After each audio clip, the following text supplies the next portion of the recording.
Assistant Chair for the Miami-Dade Democratic Party, and I'd like to welcome you to this week's podcast, which is the Dems of District 3. With me today are the two Democratic candidates for the City of Miami Commission race in District 3. That is Rob Piper. Hi, Rob. Hello. And Oscar Alejandro.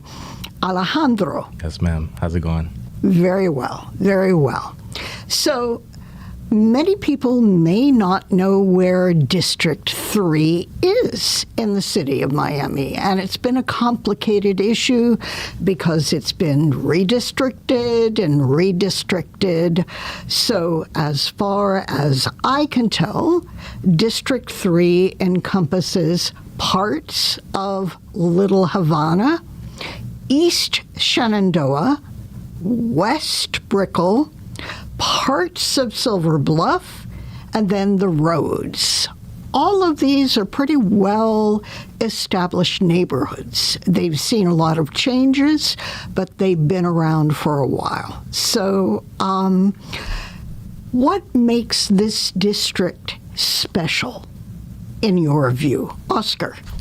In my opinion, especially living in Little Havana, Brickell, Shenandoah, these are neighborhoods that have more recently built their identities. Little Havana, I feel, have been very neglected heavily, especially having the same leadership for the past 16 years. And it's something that's personal to me. So that's a neighborhood with a lot of history, a neighborhood with a lot of culture that really isn't being taken care of as much as it should be. And Rob, you? Oh, yeah, just to piggyback off of what Oscar said, the history.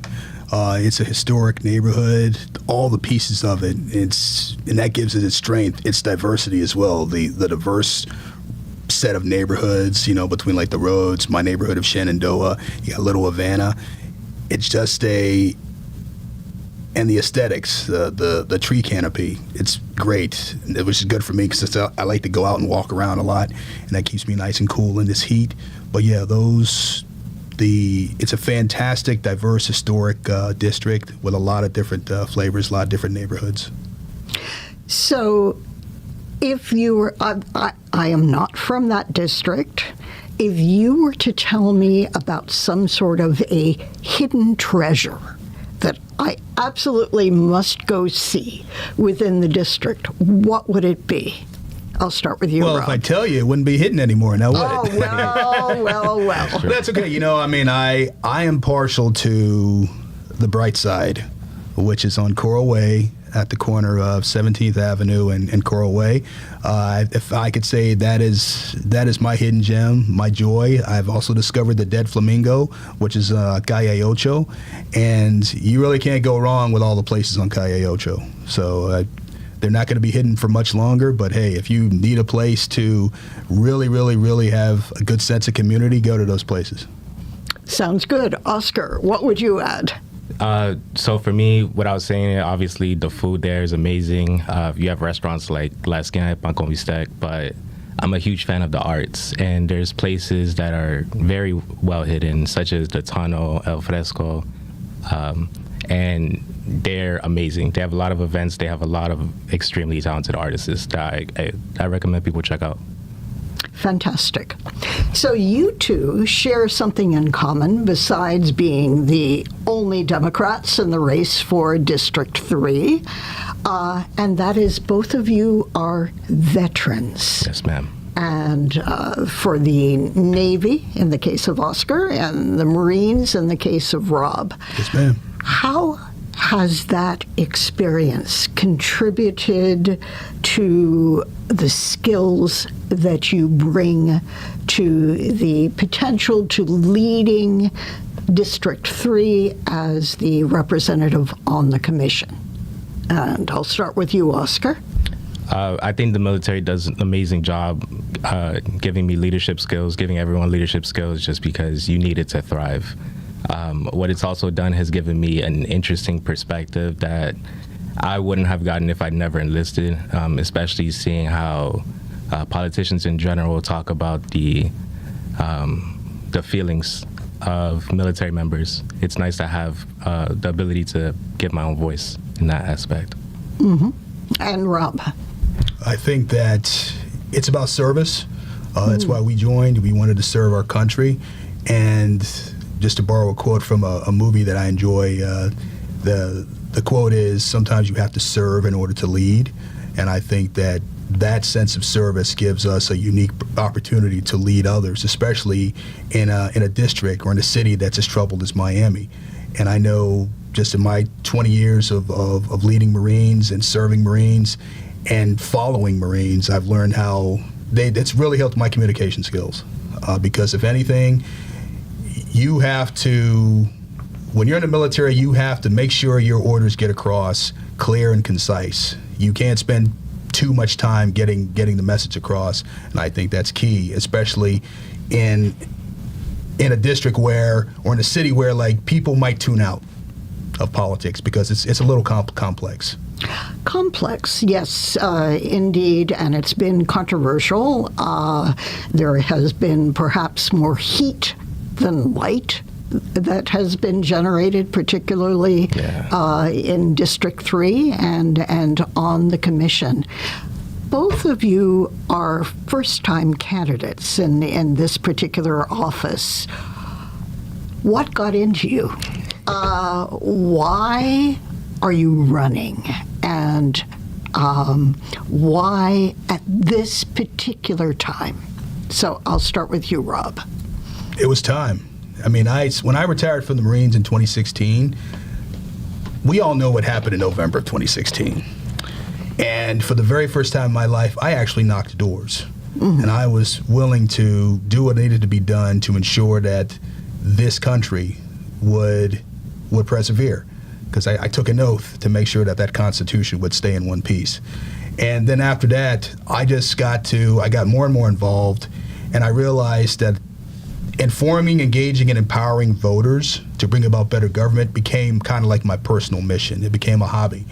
And then it grew to be more of a hobby. And then I realized that the ultimate in informing, engaging, and empowering people is the ultimate of volunteering, and that's running for office. And so it just came time to do that. And it could have been last year, it could have been next year, but yeah, I just felt compelled to do it like right now. And you, Oscar? You woke up one morning and said, "Oh, I'm going to run." How did you reach that decision? It's because it is at this point in time an essay in courage, really, to be running for political office. Similar to what Rob said, it was time. There's a person, Amanda Littman, she started an organization, Run for Something, and her MO is pretty much getting younger people, new generations to run for office. And I don't think it's enough to be young, but I think you need to be young with a plan. And like you said, we've had more fire than we've had light, and anyone who has any history with District 3 or the city of Miami in general can see that we have a lot of flaws. We have a lot of, unfortunately, there's no other way to describe it than corruption and negligence. And I was never able to rationalize the reason why we haven't had someone who was a good leader, someone who took this position in good faith. And if I haven't seen anyone else do it, I don't see why I shouldn't. So one of the traditional ways of running for office is to raise a boatload of money and spend it on TV ads and radio ads and things that really cost a lot. So money in and money out. Neither of you have taken that particular route. And my impression is you have been in and out in the community. Where have you been and what have you heard? I'll start with you, Rob. Yeah, I've been all over. I've been in my neighborhood, in my own precinct, and other precincts in the surrounding neighborhoods. Been in Little Havana, been in the roads, been in Shenandoah, been down in Silver Bluff knocking doors. I have people knocking doors as we speak, as a matter of fact. And what I've heard is, in addition to what I've seen, which is sidewalks that look like garbage on said sidewalks, people scared to vote because they're afraid of retaliation if they vote for the wrong person. But for every negative story, I'm hearing like about 2 or 3 positive stories. Like, oh, I'm so glad you came. This is awesome. No one's ever visited my home. So I'm hearing good. I'm hearing bad, and the good is what keeps me going, because it lets me know that, okay, you are informing, engaging, and empowering people by doing what you're doing, and this was a good decision. Okay, Oscar, what are you hearing? I've also tried to have a major presence in my neighborhood, Little Havana. I live in precinct 669. And especially in a lot of events, community events where there's younger people, because as you're aware, the voter turnout here is abysmal, averaging 12 to 15%. And a lot of that is younger people who feel like they don't need to vote, they shouldn't vote, or they feel discouraged to vote.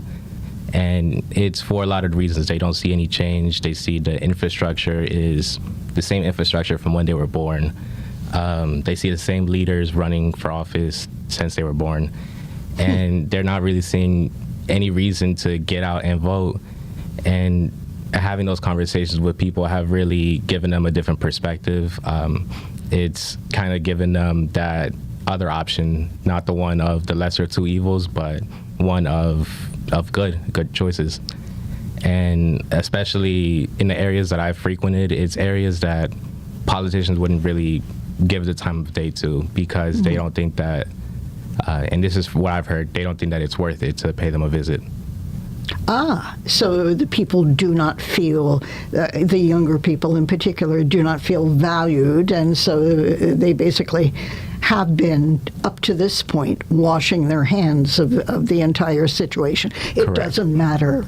Yeah. So you are trying to convince them that indeed it can matter. Yes, ma'am. And it doesn't really take much convincing. It's more of just honestly approaching them as a person, as opposed to approaching them as a demographic, whether it be like male, female, Latino, Latina, however it is.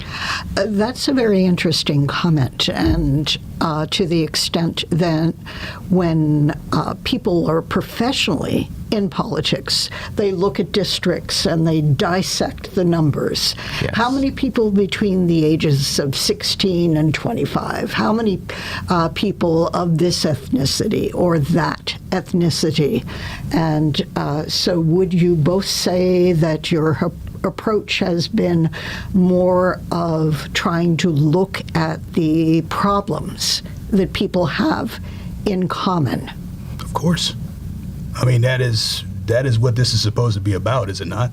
Right. I mean, right. it's how we're going to get the corruption out of Miami. Because if more people care enough and feel that they're being heard, that their problems are that politicians care about their problems, they're going to get more involved. And when more people get more involved, the corrupt individuals are less inclined to win. Right. More people paying attention, Right. corruption's less Right. less in time to Right.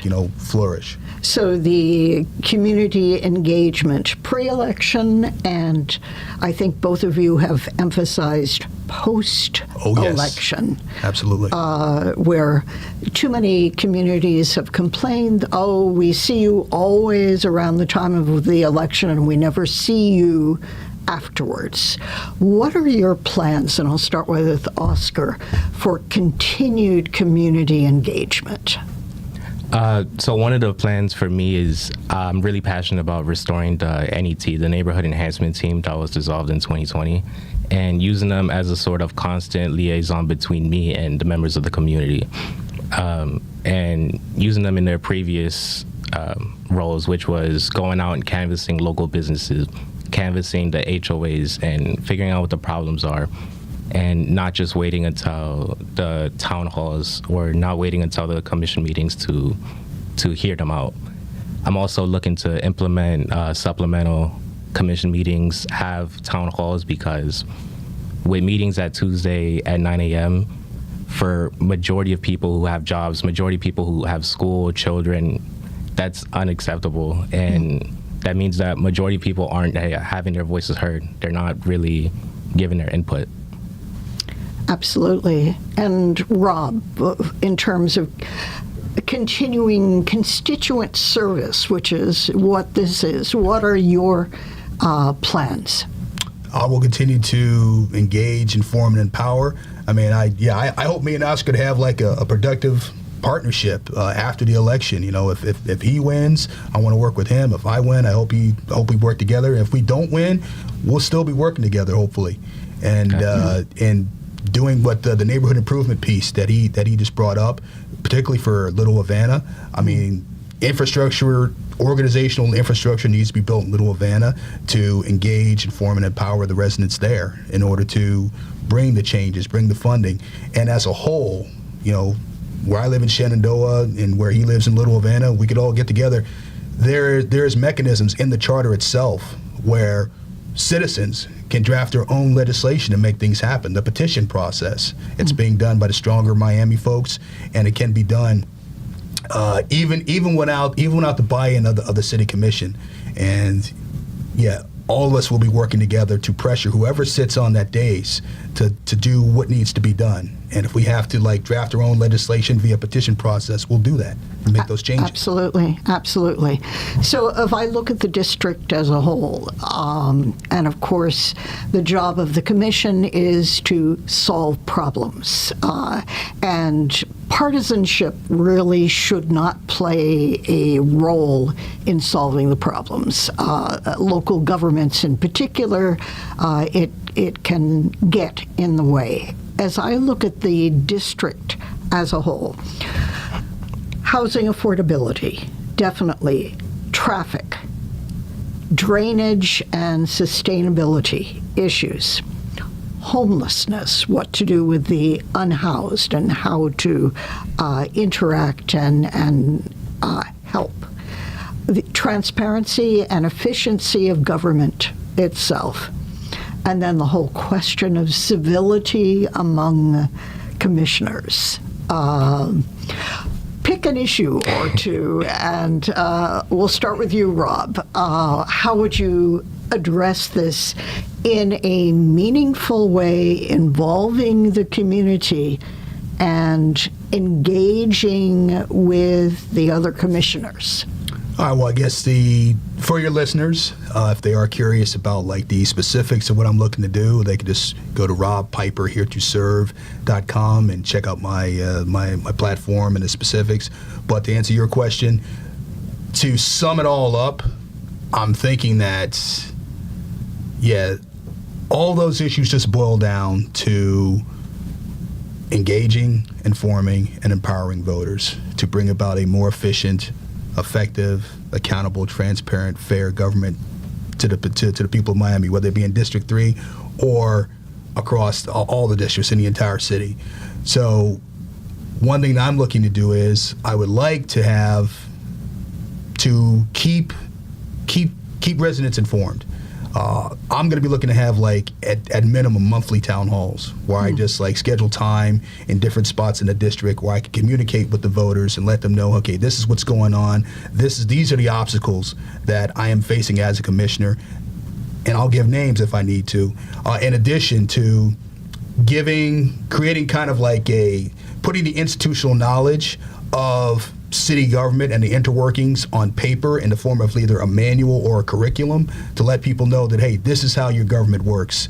And then finally, like, I currently send out weekly updates to my constituents in Coral Way, and I'm looking to expand that to pretty much to keep people informed of the issues that affect them, how they could help to fix them, and what I am doing to work to fix them as well. Absolutely. Do you want to pick out an issue or a couple of issues that you want to focus on? So I actually noticed one of the things that you listed is one of the things that I'm very passionate about, which is community land trusts. The city of Miami has a ton of land that we just sit on. We don't really build upon, and it just exists. There's also affordable housing that is kind of neglected. And at that point, it's unlivable, and we haven't made any efforts to restore it. We haven't made any efforts to try to restore it. So I think it's a matter of, it's not just money, it's not just politics, it's making a decision.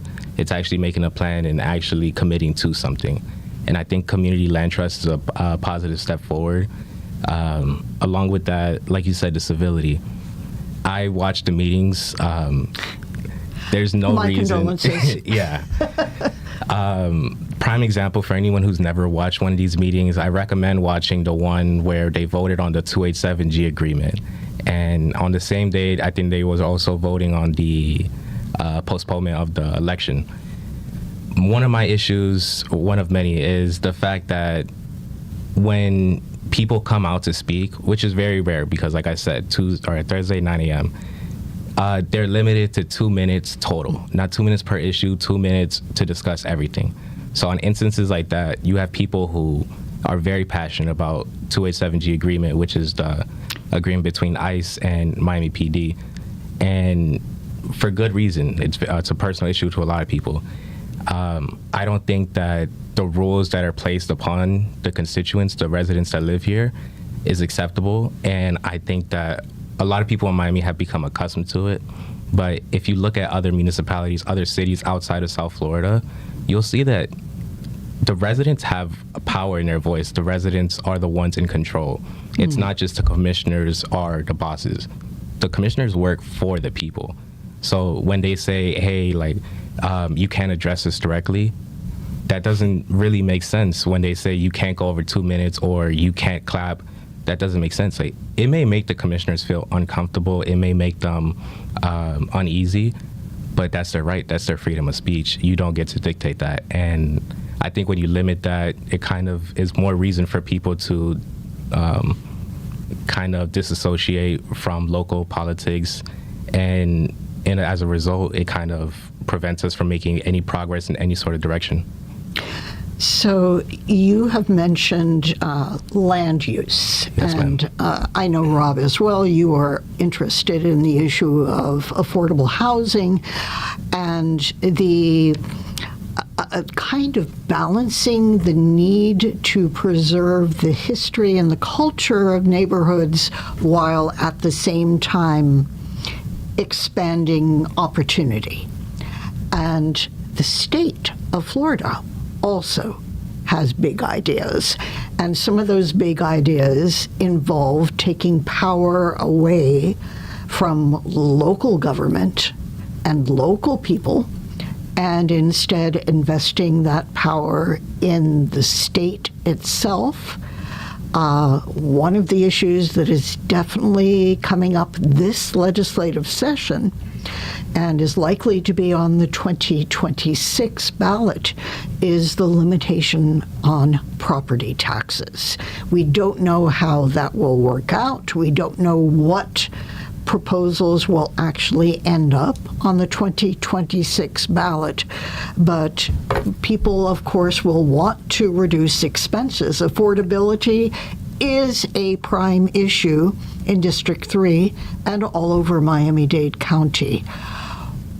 How would you address the question of a potential decrease in revenue, which is something that as a commission you may need to face, with what is potentially a growing set of needs in the district itself? So start with you, Rob. Yeah, we can address the need for historic preservation as well as solving the needs for affordable housing. That's one. Two, regarding the, I've heard like there's talk of abolishing property taxes, which is just horrendous. And I say this as a homeowner. And there's also talk about like tweaking property taxes. Now, obviously, property taxes need to be tweaked in such a way that people that really legitimately need relief should get relief on that. And one of the things I'm looking to do is I want to establish a revenue generation board, a civic oversight board that can like truly analyze the financial situation of the city of Miami and give like publicly shared recommendations to the commission in order to make make decisions as to how we can expand our revenue base, that expand revenue base in order to pay for the things that people need, while at the same time not making things more expensive for people that have to pay property taxes. Because make no mistake, Miami has a majority of renters, but they are paying property taxes because it gets factored in with their rent. And if anyone believes that abolishing property taxes, that the landowners, particularly big corporate landlords, are going to pass that savings on to their renters, they're living in a pipe dream.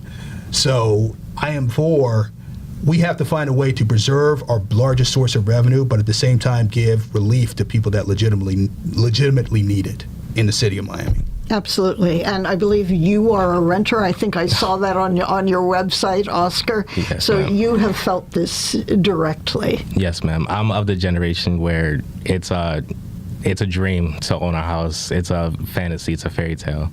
And like you mentioned earlier, they want to abolish property tax, but there's no real details. There's no specifics, but yet they seem to harp on it constantly. And that's the issue for me is, how do you expect these municipalities to plan accordingly with minimal information? And this is where the partisan aspect comes into it, because they try and make it a partisan issue, and they try and make it, they're against property tax. Democrats want you to pay property tax. Republicans don't. When it's a matter of there's not sufficient details. If you have a plan, if you have something that you want to propose, by all means, please let me know. I'd love to look through it, but unfortunately, that's not the case. As far as making up that revenue, I do think that Miami fails to invest in its community. If you look at the boards, if you look at the committees that we have in place, a lot of people don't know, one, that they exist, and two, that they offer grants. They offer funding, a lot of them, especially the Art and Public Places Board. And we have so many opportunities. There's a sports league, Unrivaled, created by Nafisa Collier and Breonna Stewart. It's an amazing opportunity for them to create that partnership. But unfortunately, they are all the way in Medley. And a lot of the commissioners don't even know that it exists. And they're bringing a lot of fans. They're bringing a lot of people who would love to go to Casella Center, would love to go to even one of our local parks like Jose Marti. We had Udonis Haslam had his basketball league Pro-Am. And these are opportunities that we could use to create more funding, create more revenue, and also get people more involved in their government. Absolutely. So one final question, kind of a short answer. There are 4 charter amendments on the ballot, as well as the races for commission and for mayor. What are your views on those charter amendments? I'll start with you, Oscar. So I believe it's the lifetime term limits. It is also the redistricting commission, the question of charter amendment through a committee, and then the last one is more complicated and technical, the sale of non-waterfront property. Yes. I've already made it clear that I'm for the lifetime term limits.